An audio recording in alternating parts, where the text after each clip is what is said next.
warahmatullahi wabarakatuh. Zara jirtu obboleewwan koo kan chaanala Khadijaa Gurraa Best jalatti argamtanuu bakka jiraatanii bakkuma jirtanutti nagaa fi rahmanni Rabbi isin faana jiraatu isiniin jecha inshaallah.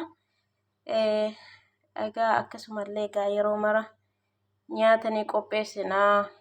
Nyaata naa qopheessinee kaanee nyaata kana fuunee zawaalatti gatuutti mannaa walitti qabnee yoo allaattiin jiraates allaattiidhaafis yoo kenname amma tokko baay'ee tokko nama gammachiisa.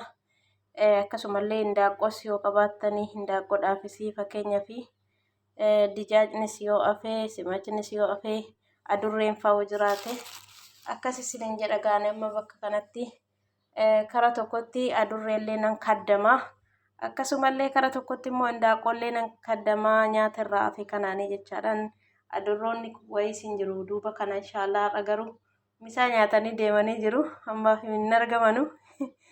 Akkas isiniin jedha nyaanni na dijaajas ta'ee simakas ta'e yeroo murunaa irraa hafe hin beeku asitti dhaabatanii na eeguu nan kennaafi jechaadha.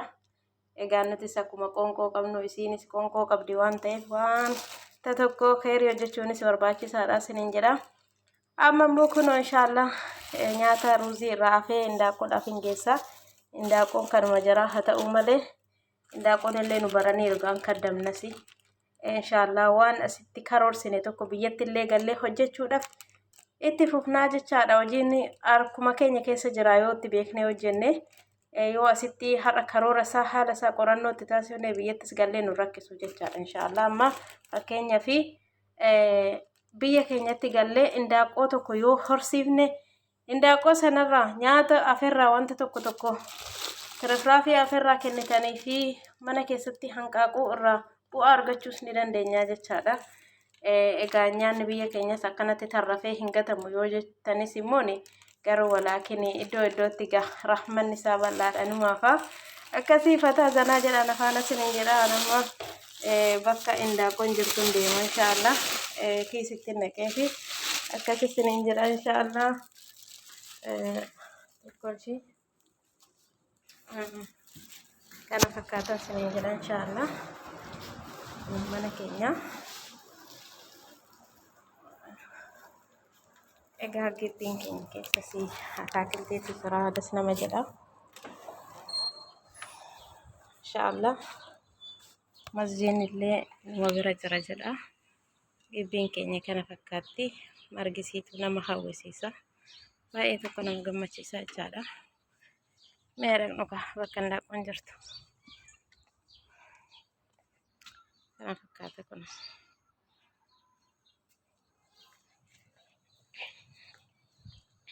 inshaallah.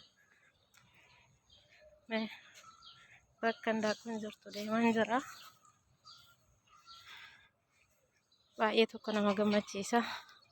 Itoophiyaa fakkaataa jechaadha. Allaattoonni illee hin jiranii kun asitti dhufanii hin nyaatu. Kun simbirroon illee hin jirti. Hindaanqoon illee hin jirti. Asitti kun waa meeqan eeggatan asitti ammala. Asitti kan hin kaddamu laala waan fakkaatu. Baay'ee tokko nama gammachiisa. Akkas isiniin jedha. Dhufte jedhanii na eegu kun asitti jechaadha. Maaloo daraanatti ni jina isinii fideen jira. Bishaanis jira. Ulaan illee itti cufamee jira minan saaqaa fi akkasitti as keessatti kaddamamu.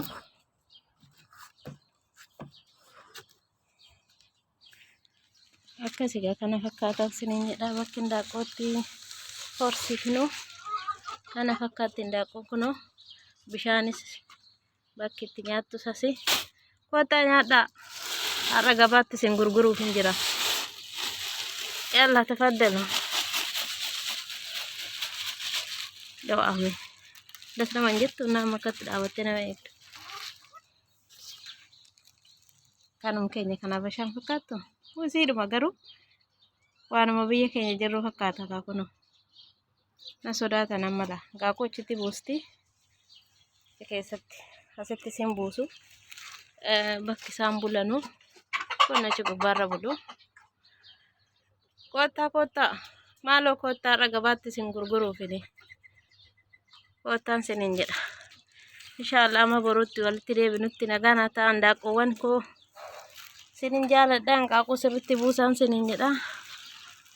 Kanaaf ulaa isinitti cufuufiniraa kottaaga. Dhufaniiru kun yaa'aniiti jechaadha. Kottaa dara hin baqatina. Hara gabaa isin geessuufini. Kottaa hundi keessanuu wal waamaa malee dara. Ayii amma kanatti ta'a gaashee. Kormaanis sosodaate. Kara goree. Inshallah. Meengaa kana caala. Yaaddaa kottatti ulaa isinii cufeen jira. Kana fakkaataa isinin jedhaa bakki hindaaqqoo itti horsiifnu kunoo hindaaqqoo isin kaddamna. Akkasii gibbiin keenya kana fakkaata. Baay'ee tokkummaadhis nama jedha. Asitti deemnee waan barbaanne qilleensa biyya keenyaa kan teenyee fudhachuus ni dandeenya. Akkuma ala baanee marga keessaa waan adda addaa ilaallu asis mazaraan hin jira. Kun ababaan babbareedduunis hin jirti xiqqoo ishee aduudhaaf hin mul'atu malee waruuf namatti hin tolu malee margi kun kana fakkaatti. Illee barbaanne amma shaayii gaawwaa asitti dhufnee danfisnee dhuguu ni dandeenya jechaadha. Mee aduudhaaf karaa kaasuu na dhowwee jira. Masa kanatti jechaadha. Kana shaayii buna asitti danfisnee as keessatti zanaa jechuu ni dandeenya jechaadha. Baay'eedhas namaadha marginni sama bira jira. Kana fakkaataa waan na waliin jettaniif zanaa jettaniif galatoomaa isiniin jedhaa. Bakki hindaaqqoon kottu horsiifamtu kun nuti kana fakkaataa. Asii isinis siqsee qarrabaa jirtu. Akkas isiniin jedhaa. Das yoo isiniin jedhe subscribe taasisaa inshallah. Inuma itti fufaa isiniin jedha kana fakkaata gibbiin keenya. Kanaafii turtii gaarii. Assalamu alaikum warahmatullahi wabarakatuh.